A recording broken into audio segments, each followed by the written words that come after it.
Osmania university ప్రాంగణంలోని Tagore ఆడిటోరియంలో మనం ఉన్నాము. ప్రస్తుతం బీసీ సమ్మేళనం జరుగుతూ ఉంది. బీసీ విద్యార్థి నాయకుల ఆధ్వర్యంలో జరిపినటువంటి ఒక ధూమ్ధామ్ కార్యక్రమం ఉంది. మరి ఈ కార్యక్రమానికి గాయకులు చాలా మంది వచ్చారు. మరి ఇందులో మనకు సందీప్ గారు, అట్నే మానకొండ ప్రసాద్ గారు ఉన్నారు.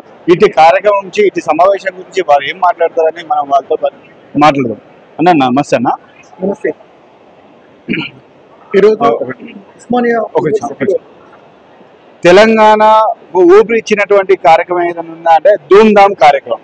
మరి అటు ధూమ్ధామ్ కార్యక్రమం మరోసారి చర్చనీయాంశంగా వచ్చింది. ధూమ్ధామ్ కార్యక్రమం అనేది బీసీ సమ్మేళనం కోసం 42% రిజర్వేషన్ కోసం ధూమ్ధామ్ స్టార్ట్ అయింది. మరి ఇటు పరిణామం ఎలా ఉండబోతుంది? ఇది కేవలం ప్రారంభం మాత్రమే.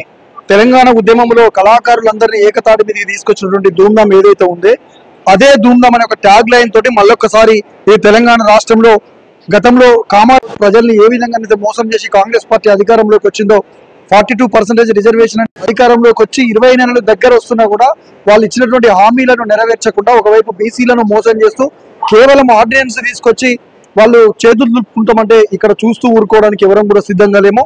కాబట్టి ఖచ్చితంగా రాబోయే స్థానిక సంస్థల ఎన్నికలలో అది చట్టం చేస్తే మాత్రమే ఇక్కడ బీసీలకు నమ్మకం కలుగుతుంది. చట్టం చేయకుండా కేవలం ఆర్డినెన్స్ తీసుకొచ్చి మీరు మాటలు చెప్తా అంటే ఖచ్చితంగా రాబోయే రోజులలో ఖచ్చితంగా తెలంగాణలో ఉన్నటువంటి బీసీలు కావచ్చు, ఎస్సీలు కావచ్చు, ఎస్టీలు కావచ్చు, అన్ని వర్గాల ప్రజల్ని కలుపుకొని బీసీలందరం ఏకమయ్యి ఖచ్చితంగా అది చట్టం చేసే విధంగా మేమందరం ముందుకెళ్తాం. ఇంతకుముందు మీరు స్టేజ్ పైన ఉన్నప్పుడు ఒక చక్కని పాట అందరినీ, ఏదైతే ఆడిటోరియంలో ఉన్న వాళ్ళందరినీ కూడా మీరు మరోసారి ఊపిరి తీసుకొచ్చినట్టు అనిపించింది. ఆ పాట మా కోసం, మా NSTV ఛానల్ ప్రేక్షకుల కోసం మరోసారి. అది వాస్తవానికి ఎందుకు వాడాల్సిన సందర్భం అంటే నిన్న రేవంత్ రెడ్డి గారు కొల్లాపూర్ సభలో ఒక మాట చెప్పిండు. బట్టలు పుట్టుకునేటువంటి జాతిలో ఉన్నటువంటి వీర్లపల్లి శంకర్ని నేను ఎమ్మెల్యేని చేసిన, చేపలు పట్టుకునేటువంటి జాతిలో ఉన్నటువంటి వాకిటి శ్రీహరిని మంత్రిని చేసిన అన్నాడు. వాస్తవానికి చేయడానికి ఆయన ఎవరు? బాబాసాహెబ్ అంబేద్కర్ రాసినటువంటి రాజ్యాంగం ప్రకారమే మేమెంతో మాకంత వాట దక్కాలనే నినాదంతో వెళ్ళాం. కాబట్టి ఇలా శ్రీహరి కావచ్చు, వీర్లపల్లి శంకర్ కావచ్చు, వీళ్ళందరూ చట్టసభలలో ఉన్నారు. కాబట్టి ఏమైపోయే వాళ్ళమో అంబేద్కర్ లేకుంటే, ఏ చీకటి మింగునో తను వెలుగై రాకుంటే, తరాలు మన స్థితి గతులు మారక తల్లడిల్లు గద సకల జనం, బతుకు వగ్రకుల విషకౌగిటబడి నలిగిపోవు కదనేటి దినం.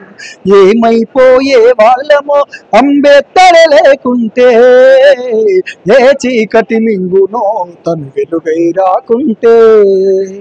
కాబట్టి బాబాసాహెబ్ అంబేద్కర్ రాసినటువంటి రాజ్యాంగాన్ని కాపాడుకుంటూ తను రాసినటువంటి రాజ్యాంగం ప్రకారమే బీసీలము ఈ దేశంలో మేమెంతో మాకంత వాట కావాలని ఖచ్చితంగా రాబోయే రోజులలో దేశ స్థాయిలో ఖచ్చితంగా బీసీల జెండా ఎగరబోతుంది. థ్యాంక్ యూ సందీప్ గారు.